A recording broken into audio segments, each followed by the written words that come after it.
নমস্কাৰ আপোনালোক সকলোকে পুনৰবাৰ আপোন নিউজৰ অন্য এটা ভিডিঅ'লৈ স্বাগতম জনাইছো।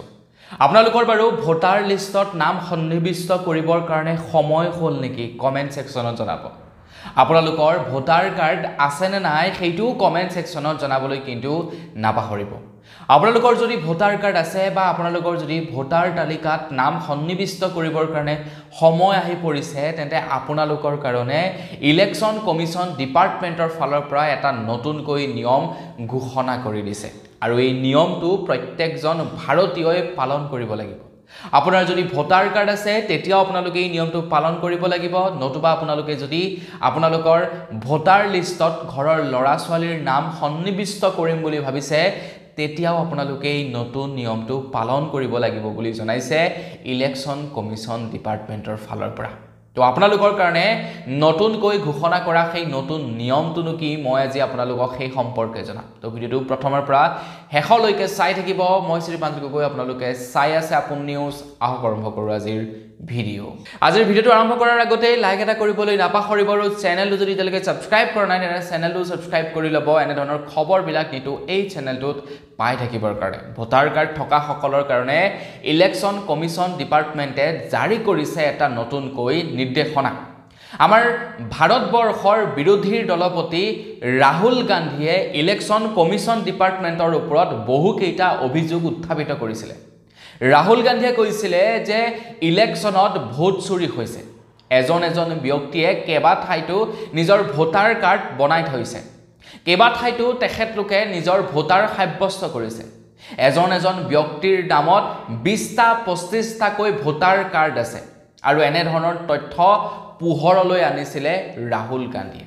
ৰাহুল গান্ধীয়ে কৈছিলে যে বিজেপি পাৰ্টিয়ে ভোট চুৰি কৰি নিৰ্বাচনত জয়ী হৈ আছে আৰু তেওঁলোকক সহায় কৰিছে ইলেকশন কমিশন ডিপাৰ্টমেন্টে। বিহাৰত যি নেকি ইলেকশন হৈ গ'ল সেই ইলেকশনৰ ওপৰতো তেখেতে মন্তব্য কৰিছিলে। তাৰ লগে লগে হাৰিয়ানা কৰ্ণাটককে ধৰি বহু স্থানত ভোটাৰ চুৰিৰ ওপৰত ৰাহুল গান্ধীয়ে বিভিন্ন ধৰণৰ তথ্য দাঙি ধৰিছিলে।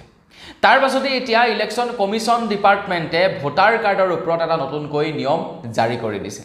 ইলেকশন কমিশন ডিপাৰ্টমেন্টে কৈছে যে এতিয়াৰে পৰা কোনো ব্যক্তিয়ে নিজৰ নাম সংশোধন কৰিবৰ কাৰণে, নিজৰ এড্ৰেছ আপডেট কৰিবৰ কাৰণে, নিজৰ নাম ভোটাৰ তালিকাত সন্নিবিষ্ট কৰিবৰ কাৰণে বা অন্যান্য কিবা আপডেট কৰিবৰ কাৰণে এতিয়াৰে পৰা সেলফ ডিক্লেৰেশ্যন হিচাপে আধাৰ কাৰ্ডৰ লগত লিংক থকা মোবাইল নাম্বাৰৰ OTP দিব লাগিব, OTP ভেৰিফিকেশ্যন কৰিব লাগিব বুলি জনাইছে।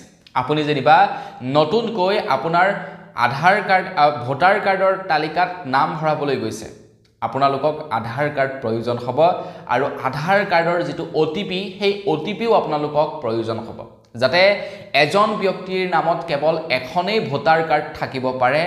তাৰ কাৰণে এই নিয়মটো প্ৰযোজ্য কৰি দিছে। আপোনাৰ যদি কিবা আপডেট কৰিব লগা থাকে তেতিয়াও আপোনালোকে সেলফ ডিক্লেৰেশ্যন হিচাপে আধাৰ কাৰ্ডৰ OTP দিব লাগিব বুলি জনাইছে।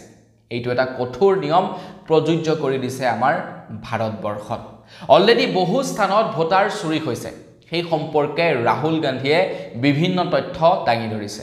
তাৰ পাছতে দিল্লী হাই কোৰ্টে বিভিন্ন নিৰ্দেশনা জাৰি কৰিছিলে ইলেকশন কমিশন ডিপাৰ্টমেন্টলৈ আৰু ইলেকশন কমিশন ডিপাৰ্টমেন্টে উচ্চতম ন্যায়ালয়ৰ নিৰ্দেশনাৰ পাছতে এতিয়া বাধ্যতামূলক কৰিছে ভোটাৰ কাৰ্ড আপডেটৰ ক্ষেত্ৰত আধাৰ ডিক্লেৰেশ্যনৰ বা আধাৰ কাৰ্ড লিংক কৰা আৰু আধাৰ কাৰ্ডৰ সৈতে লিংক থকা মোবাইল নম্বৰৰ OTP বাধ্যতামূলক কৰিছে, যাতে এতিয়াৰে পৰা ভুৱা ভোটাৰ কাৰ্ড সন্নিবিষ্ট নহয় ভোটাৰ তালিকাত।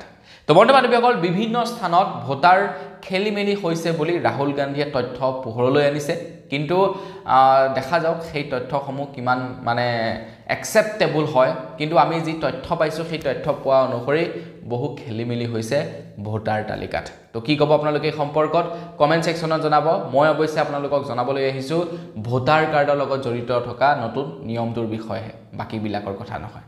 তো আজিৰ ভিডিঅ'ত জনাবলগীয়া খবৰ ইমানটোৱেই। খবৰটো জানি কেনে পালে কমেন্ট সেকশনত জনাব। যদি ভাল লাগিলে লাইক এটা কৰিব, চেনেল ছাবস্ক্ৰাইব কৰা নাই ছাবস্ক্ৰাইবটো কৰি ল'ব। পুনৰ লগ পোৱাৰ আশা থাকিলে বিদায় মাগিছোঁ। ধন্যবাদ। জয় অসম।